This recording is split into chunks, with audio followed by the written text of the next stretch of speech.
Hey everyone, Marty and Mitch here from PAX East 2015. Mitch, Yes, sir. the only thing that matters is that yesterday we got to play Final Fantasy 15 episode Dusky, which is the 3-4 hour demo that's going to be coming with Type 0. We played it for a couple hours. Yep. What did you think? I thought going into it, step one, I'm not a huge Final Fantasy fan. You are a monster. Again, don't dislike Final Fantasy. It's just never really been for me. You're a Bahamut. Step two, I went into this expecting it to be, they keep calling it a demo. Yeah. So I was like, this is like the placeholder. This is the thing they're going to give us because 15 is not coming for 1,000 years. Yeah, So here's something. Please stop talking. Sure. It is a substantial, very complex, very satisfying demo. It feels like a game. There's a lot there.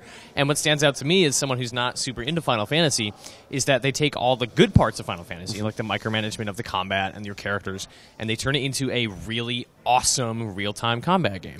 Yeah, the action, it has two things going for it. One is that it just looks really cool. Oh my god, it's beautiful. The way the characters move. The way they interact with each other, the way Noctis and his party sort of just traverse the world, the ebb and flow of, walking across these gorgeous landscapes, their light banter with each other, and then all of a sudden you hop into combat, there's no loading screens, you're not going to splash to a screen and then go to a different view. It's not even like Chrono Trigger where no. Okay, stop, you're in combat now. It's just like legit, oh no, you got attacked by a bunch of goblins, and then everyone starts, pulling out swords and guns from the ether, and the combat just feels so good. And Noctis has this sort of arsenal of melee weapons that includes, quick swords, that includes Zweihanders, that includes lances, and the way you order them in your menu sort of dictates the flow of the combos. I don't know, like how did you order yours? Yeah, that's like such a creative thing here, right? You can go into your menu and you can say, okay, I'm gonna take this like Avenger, the regular standard blade. It's decent strength, decent speed, but for me, I would always open with Zweihander because I would use the kind of like blink strike to close the gap on an enemy, and it would kind of disorient or disarm that enemy, and I'm gonna open up this like huge strike from the big heavy sword. S-word. And then from there, I would just like follow up with like lifesteal, quick stabs, lances to stun and maybe knock them over, and then start it over again. Yeah, and it felt really good that you're also at the same time managing your MP meter, which that's a really cool economy. It's a really cool economy because it's not just casting spells. It's if you hold L1, you're always in sort of an evasive stance. Yeah. So as long as you're holding L1, you'll avoid attacks. But then that meter's always going to be going down, and if it hits 0, you're pretty much in a stasis until it goes back. So if you hit 0, you're useless for a little bit. Yep, you just kind of limp around all useless and sad. Yeah. But so aside from that, it's MP is used when you use that blink attack, which is like warp, where you sort of traverse warp across the battlefield, and also your techniques, which included like Tempest, which was this twirly area of effect attack, and then also the sort of Dragoon Strike, where as long as an enemy was sort of slow and in its place, you can pop up into the sky, and then when you come down, it just that was awesome. Damage. Like, because I opened with Zweihander, I would knock something over almost every time because it's such a huge, heavy-hitting sword. So if you combo that with the Dragoon Strike, you launch straight in the air, and you're in the air for a long time. Yeah, like you cannot use that against there's like goblins and the sort of hyena they'll enemies. just run away. Yeah, but you hit so hard, and if something's knocked down, I think it takes more damage. Yeah, so you can really wreck something with that combo. Yeah. So as we were, aside from the combat, the Dusky area, the Dusky region, was just this really gorgeous, cool little open world to explore.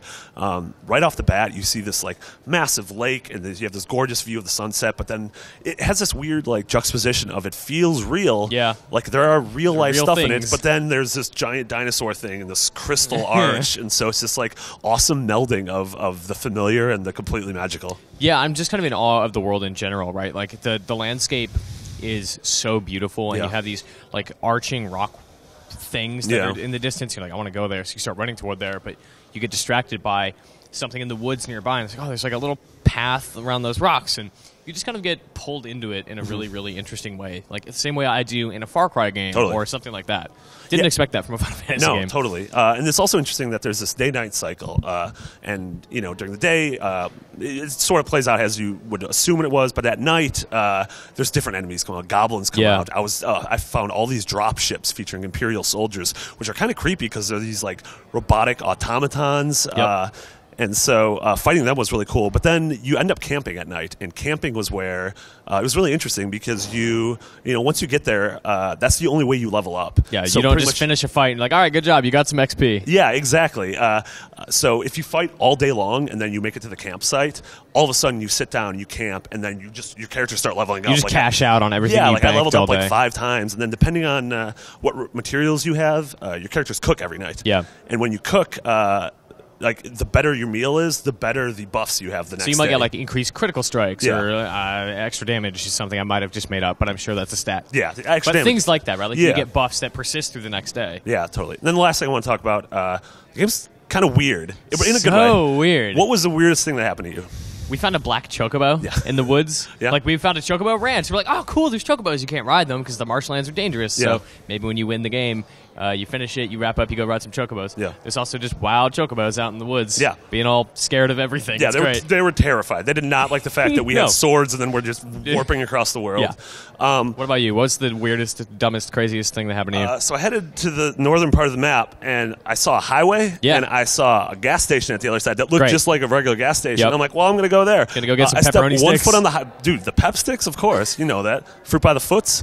And I saw the highway. I stepped 1 foot on the highway, and a just car comes barreling down, like a real hit by a car. And I'm like, what is happening? Like, I'm in a Final Fantasy game, and I almost got ran over by a car. And that was the weirdest. And then I went in the gas station, and I looked at, like, the magazines. And the taquitos and stuff. Hey, man, it's a fictional world, but you still got to look both ways before you cross the road. Dust Guy's dangerous in Dust Guy. We are going to have so much more in Dust Guy. Yeah, we only got to play a little bit of it. We're going to have so much more when it comes out on the Type 0. As a demo on the Type 0 release. So for everything else Final Fantasy and PAX East, you're already in the right place, IGN.com.